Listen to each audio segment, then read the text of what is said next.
Saudações, turma, tudo certo? Eu sou o professor Diogo Magalhães e você está no Physics and Drums. Hoje eu estou aqui para te explicar de uma forma rigorosa o que é o som. Vai ter muita equação para desenvolver e eu vou te mostrar cada continha, cada detalhe, que muitas vezes são omitidos nos livros universitários. Muitas vezes eles falam assim, sabemos que, é trivial que... Essa aula é direcionada para você que está no ensino superior, cursando uma engenharia, física ou matemática, ou se for curioso também. Se você quiser entender o que são as ondas sonoras e a matemática subjacente a elas, fique comigo até o final desse vídeo. Afinal, aprender nunca é demais. Bora!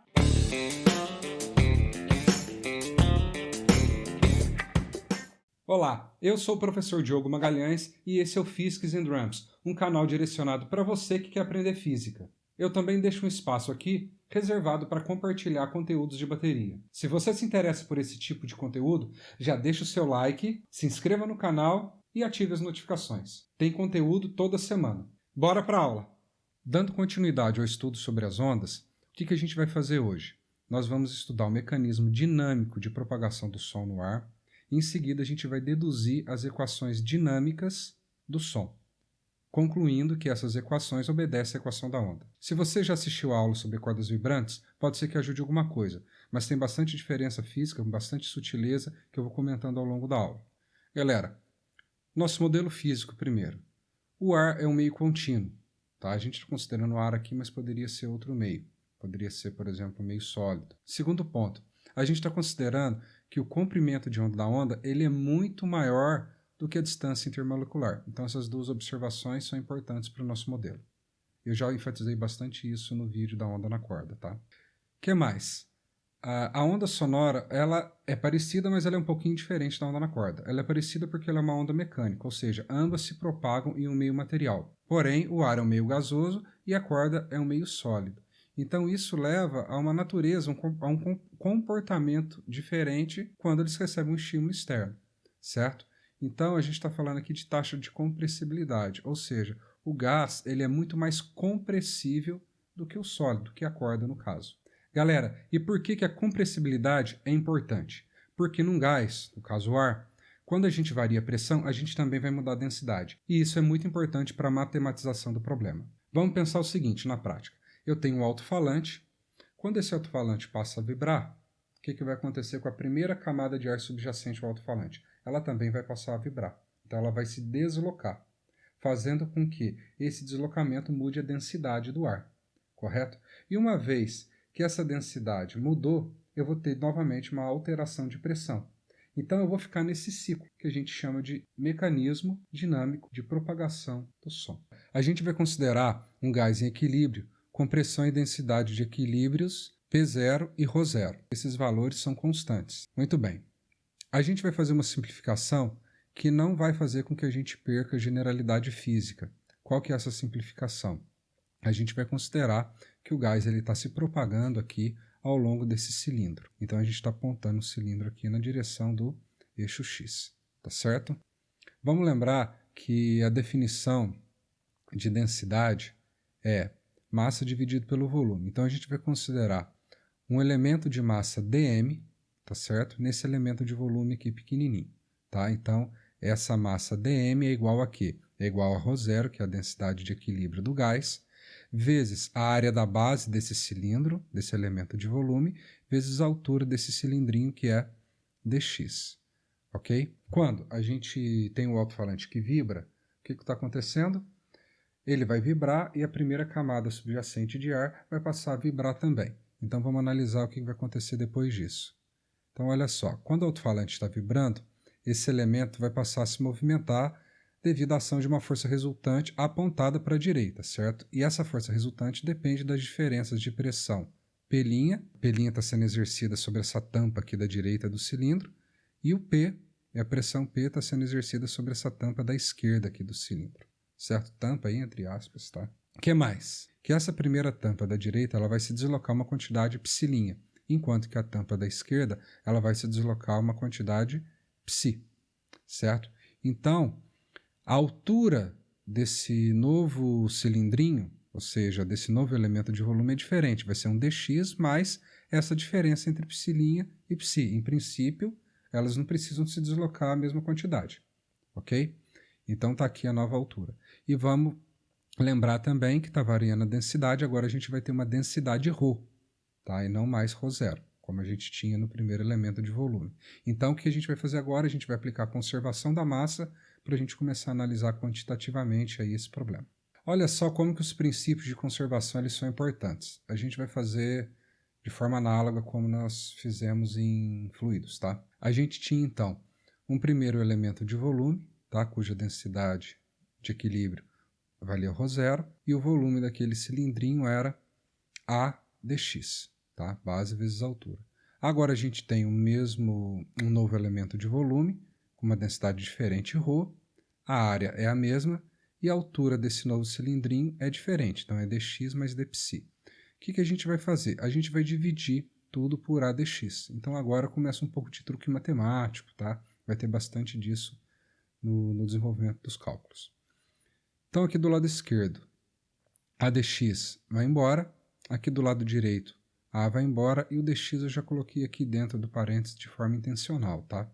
O que vai acontecer? Dx vai dar 1, aqui de setinha vermelha, e aqui, circulado de laranja, eu tenho dψ dx. Só que eu tenho uma derivada parcial, porque, em geral, ψ pode depender do tempo também. Ok? Então, o que acontece aqui? Vamos reescrever. Eu vou ter ρ0 do lado esquerdo, igual a ρ, que multiplica 1, que veio aqui do dx dx, tá certo? Mais dψ dx. Agora, olha só que legal. O que eu vou fazer? Eu vou isolar o ρ. Na verdade, rigorosamente, eu estou dividindo, né, ambos os membros da equação por 1 mais dψ dx.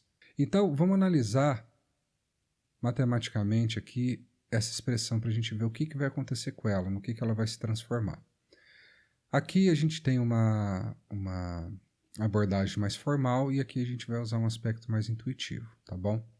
Vamos ver aqui do ponto de vista formal primeiro essa expressão aqui. Olha só. Essa expressão que está no denominador, 1 mais dψ dx, a gente vai escrever como 1 mais dψ dx elevado a menos 1, só para a gente poder analisar, tá bom?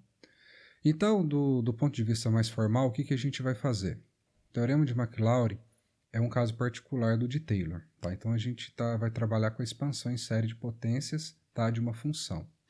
A gente está interessado nessa função aqui. Só que eu vou fazer aqui um caso mais simples antes, parecido, só para a gente pegar o jeitão da coisa. A gente vai se expandir em série de potências, tá, em torno de um ponto x0 igual a 0. Então, o resultado disso é o seguinte. F de x é igual à própria função avaliada no ponto 0, mais x vezes a primeira derivada da função, ok, avaliada no ponto 0, mais x ao quadrado sobre 2 fatorial vezes a segunda derivada da função avaliada em 0, e continua assim por diante. É uma série, tá? Eu vou ter uma soma. Então, o próximo termo seria x ao cubo sobre 3 fatorial vezes a derivada terceira da função avaliada no ponto 0, e assim sucessivamente. Vamos considerar essa primeira função aqui. F de x igual a 1 mais x elevado a m, que é mais ou menos o jeitão aqui, né? 1 mais x elevado a m. Depois eu volto nisso. Mas olha só, quanto que vale o f de 0? Basta substituir aqui 0 no lugar de x. Então eu vou ter 1 mais 0 elevado a m, que vai dar 1. F' de 0. Então eu vou derivar com relação a x essa função. Então fica m, que multiplica 1 mais x elevado a m menos 1. Então, quando eu avalio essa função em 0, eu vou ter como resultado somente m. Ok? Depois, segunda derivada, eu vou derivar isso aqui. Então, eu vou ficar com m, que multiplica m menos 1, vezes 1 mais x elevado a m menos 2, vezes 1, que é a derivada da função interna, né? Aqui em cima eu esqueci de falar. Tudo isso avaliado em 0 vai me dar m, que multiplica m menos 1. Ok? E o que vai acontecer agora quando a gente escreve essa função?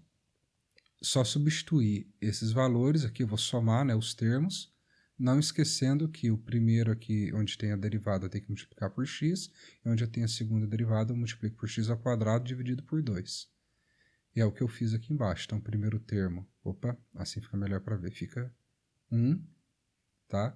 O segundo multiplicado por x é m, e o terceiro termo, tá? m menos 1 dividido por 2, vezes x ao quadrado, mais o resto da soma. Tá legal?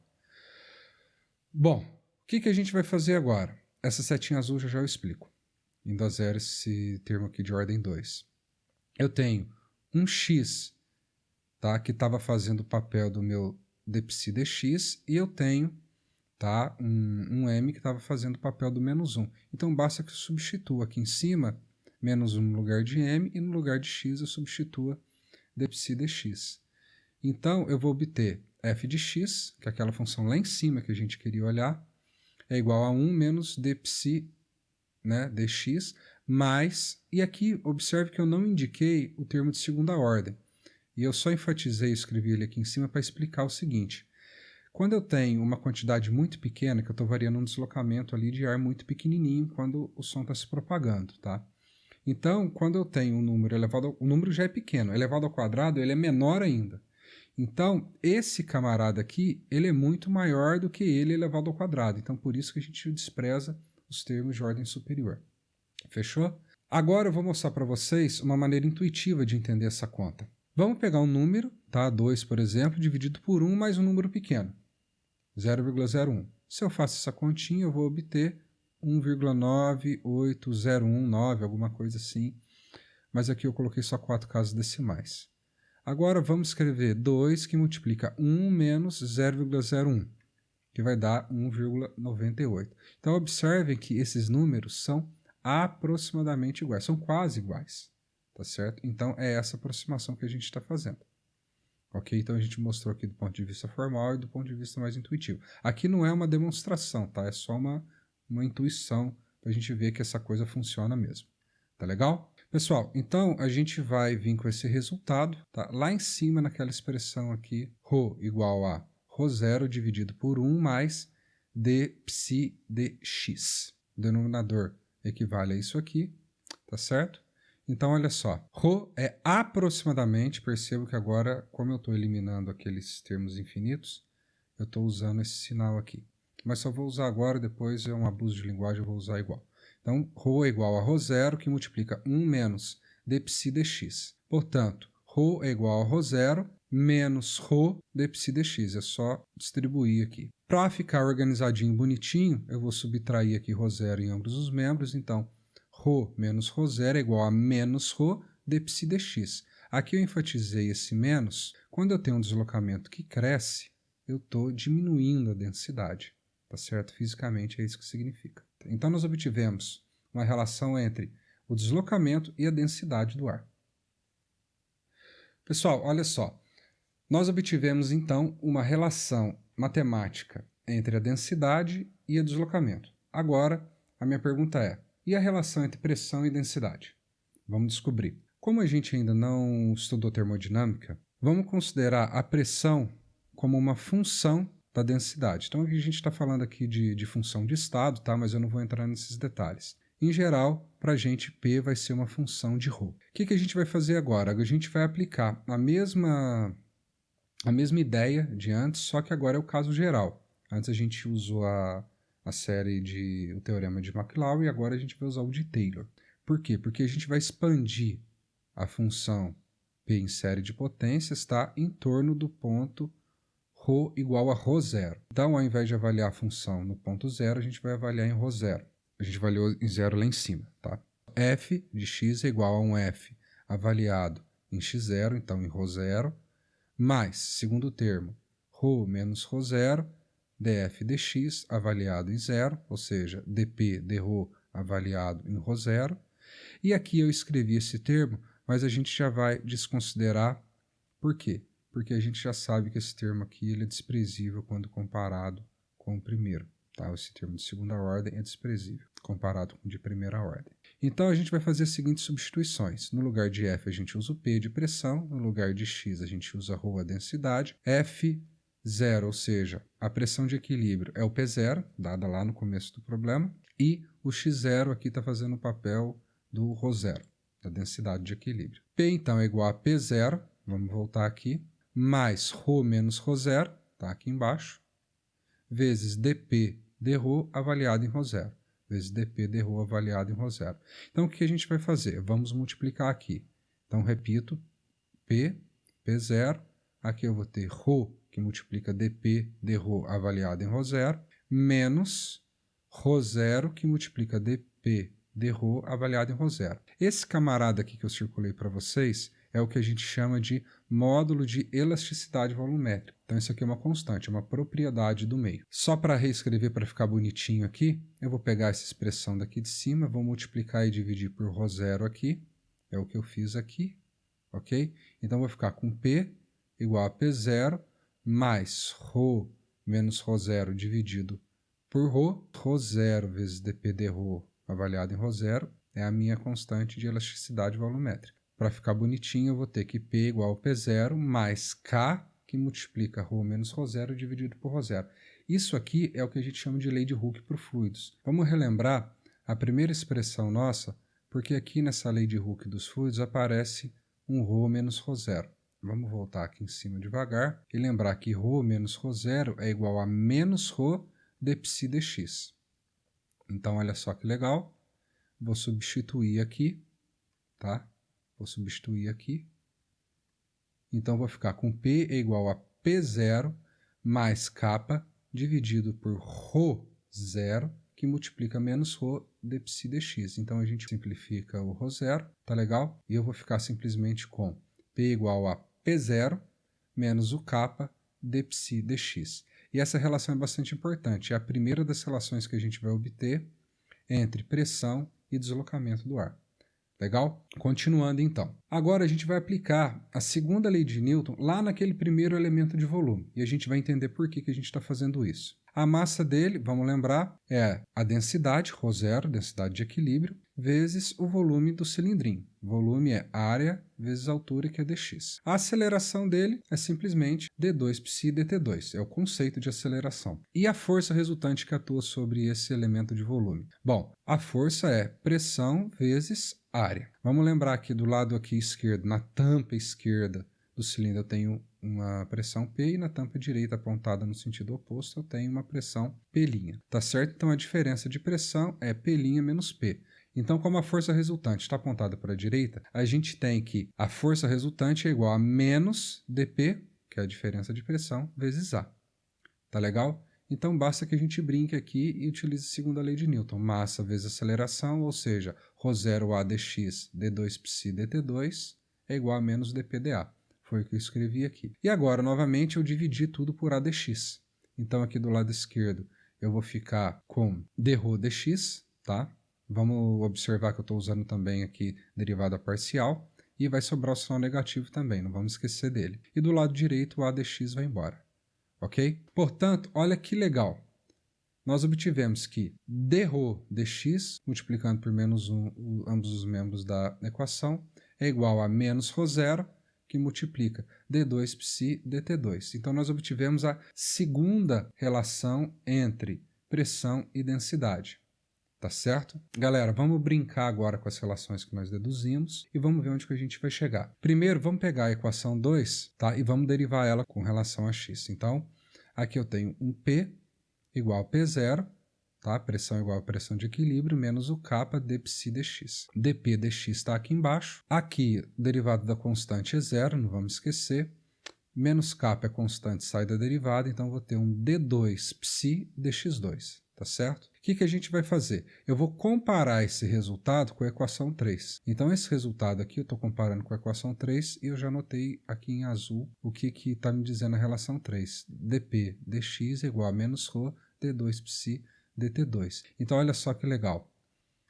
A gente obteve que d2π dt2 menos K ρ0, que multiplica d2π dx2, é igual a zero. Isso aqui está com cara de quê? Está com cara da equação da onda. Então, a gente tem uma onda de deslocamento, tá? Com uma velocidade bem definida. V, que é igual a raiz quadrada de quê? De K sobre ρ. Ela depende somente das propriedades do meio. E é legal a gente relembrar lá a expressão da onda na corda, cuja velocidade também dependia só das propriedades da corda. Quais eram mesmo? A tensão e a densidade. E olha como que é parecido, como que a gente tem uma expressão análoga. Tá certo? A gente tem aqui um módulo de elasticidade, que tem unidades de pressão, Newton por metro quadrado, e aqui a gente tem uma densidade volumétrica. Isso é um resultado bastante importante. Vamos desenvolver um pouco mais para a gente ver que outros resultados interessantes a gente vai conseguir. Vamos agora brincar um pouquinho mais. O que a gente vai fazer? A gente vai derivar a terceira expressão que nós obtivemos, a terceira equação, com relação a x. Uma vez só que a gente vai derivar. Vamos pegar essa terceira expressão, então, que é dp dx igual a menos ρ d2π dt2, e vamos derivar com relação a x uma vez. Então, eu vou obter do lado esquerdo d2p, segunda derivada da pressão com relação a x, tá certo? Tudo isso é igual menos a densidade de equilíbrio sai da derivada, e eu vou ficar com a derivada com relação a x dessa segunda derivada de π com relação ao tempo, tá certo? Mas a gente sabe das propriedades aqui das funções de várias variáveis, que isso aqui nada mais é do que d3π dt2 dx ou d3π dx dt2. Elas comutam essas derivadas, tá? Muito bem, vamos guardar esse resultado e ver o que acontece. Agora a gente vai derivar a segunda expressão com relação ao tempo duas vezes consecutivas. Vamos voltar aqui na segunda expressão, só para a gente olhar o jeitão dela. Então, a gente tem que a pressão é igual a pressão de equilíbrio menos kappa dψ dx, tá certo? dp dt, aqui a derivada da pressão de equilíbrio é zero, tá certo? Ela é constante. E agora eu vou ter derivada com relação ao tempo de menos kappa, que sai da derivada. Eu vou ficar então com d2π dx dt. Então, esse é o resultado da primeira derivada, mas a gente tem que derivar mais uma vez. Então, derivando esse resultado aqui com relação ao tempo, que significa que a gente está derivando a segunda vez essa expressão aqui, isso, igual a isso com relação ao tempo, a gente vai ter segunda derivada da pressão com relação ao tempo, igual a menos kappa, continua fora da derivada, e de maneira análoga ali em cima, eu vou ter d3π dx dt2. Esse resultadinho aqui de azul, depois eu vou explicar por que ele está aqui, tá certo? O que eu vou fazer agora? Eu vou comparar os resultados que nós obtivemos em C e em D. Então, olha só. Aqui nós obtivemos que d2p dx2 é igual a menos ρ d3π dt2 dx. E aqui nós obtivemos que d2p dt2 é igual a menos kappa d3π dx dt2. E agora vocês vão entender por que esse cara está circulado. d3π dx dt2 nada mais é do que 1 sobre menos ρ0 vezes d2p dx2, tá certo? Então, quando a gente substitui aqui, o que nós vamos obter? Nós vamos obter uma nova equação da onda. Então, a gente está obtendo uma equação da onda de pressão, que se propaga, né, no ar com a mesma velocidade. Isso é muito legal, muito legal.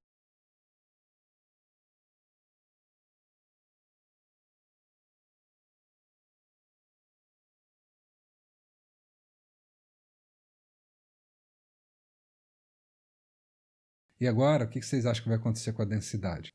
Vamos brincar com a primeira expressão agora. Vamos derivá-la duas vezes consecutivas com relação a x. Vamos pegar a primeira expressão? Vamos subir lá em cima. Blá, blá, blá, blá. Ρ menos ρ0 é igual a menos ρ dψ dx. Então, vamos derivá-la duas vezes consecutivas com relação a x. Vamos lembrar que ρ0 é uma constante, então, derivada com relação a x vale zero. Então, eu vou ficar só com dρ dx do lado esquerdo. Do lado direito, menos ρ constante sai da derivada, então eu vou ficar com d2π dx2. Esse é o resultado da primeira derivada. Quando a gente deriva a segunda vez, ou seja, vamos derivar com relação a x novamente.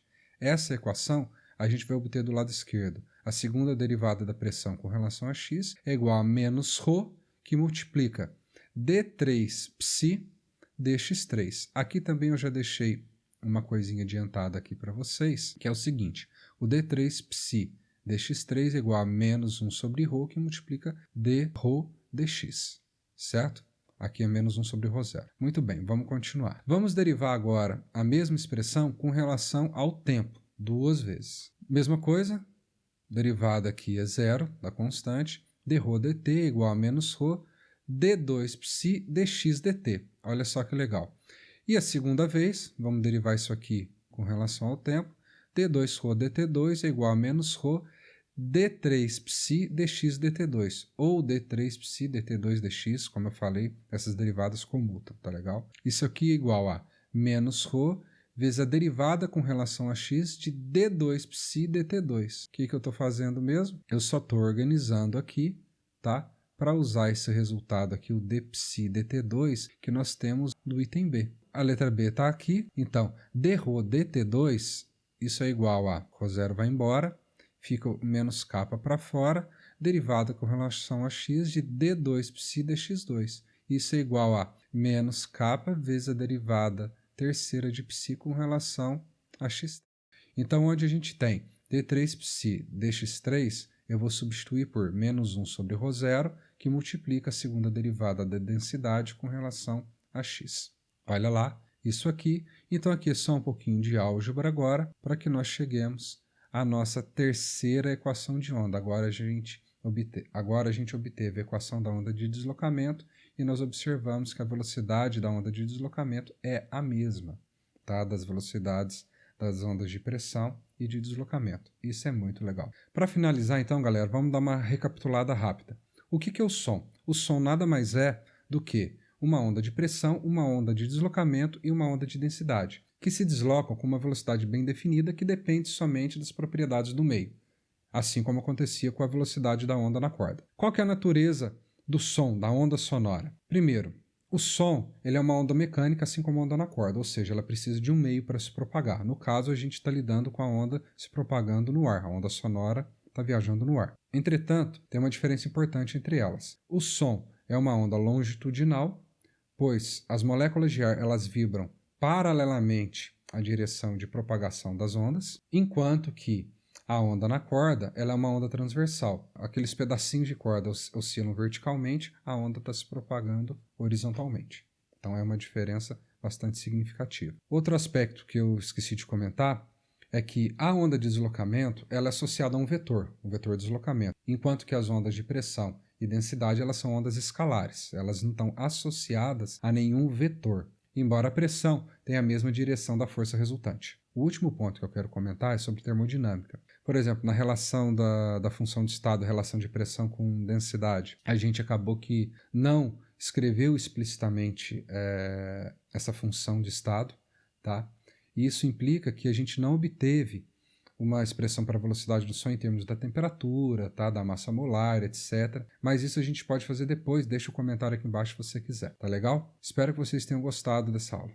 Se você gostou dessa aula, deixa sua curtida e se inscreva no canal. Ative as notificações para ficar por dentro das novidades. Aliás, relembrando, você precisa me ajudar a definir qual que é o melhor dia para postagem das aulas. Deixa um comentário aqui embaixo. Se tiver alguma dúvida, crítica ou sugestão de outro tema, deixa um comentário aqui embaixo também. Eu vou ficar feliz em responder para você. Obrigado por ter ficado comigo até aqui.